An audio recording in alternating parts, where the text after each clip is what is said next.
దైవ మర్మములు ఏప్రిల్ 21. మీరు దేవుని ఆలయమై ఉన్నారు.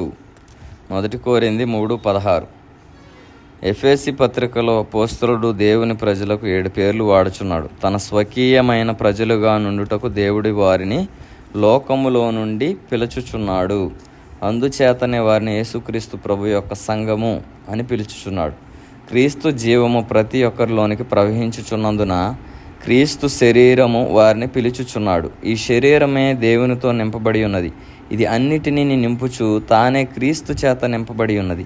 ఆ జీవము యొక్క సృష్టియే ప్రతి నరము కండరములోని సూక్ష్మ భాగము మరియు అన్ని చోట్లకు సరఫరా చేయబడుచున్నది.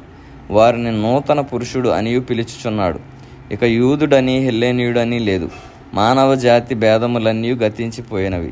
తండ్రి యొక్క దైవిక ప్రేమను మనము అనుభవించినట్లుగా పరలోక కుటుంబమని పిలుచుచున్నాడు. మీరు దేవుని కట్టడము అని పిలుచుచున్నాడు. తిరిగి దేవుని మందిరము అని పిలుచుచున్నాడు. చివరగా క్రీస్తు యొక్క పెండ్లి కుమార్తె అనుచున్నాడు.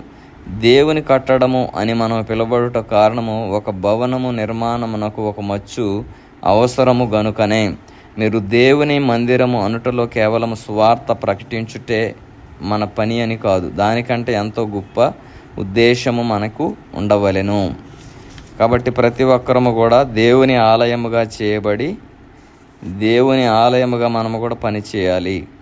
అటువంటి జీవితము మనము కూడా కలిగి దేవుని ప్రేమను కలిగి ఒక కట్టడముగా నిర్మించబడి దేవుని చేత పిలువబడే వారముగా దేవునికి అవసరపడే వారముగా మనం ఉండాలని, సువార్త ప్రకటించే వారముగా, దేవుని యొక్క ఉద్దేశములు తెలుసుకొని దాని ప్రకారముగా జీవించి దేవునికి మహిమ తేవాలని దేవుని ఆశ ఉన్నది. అటువంటి జీవితం దేవుడు మన అందరికీ దయచేయునుగాక. ఆమెన్.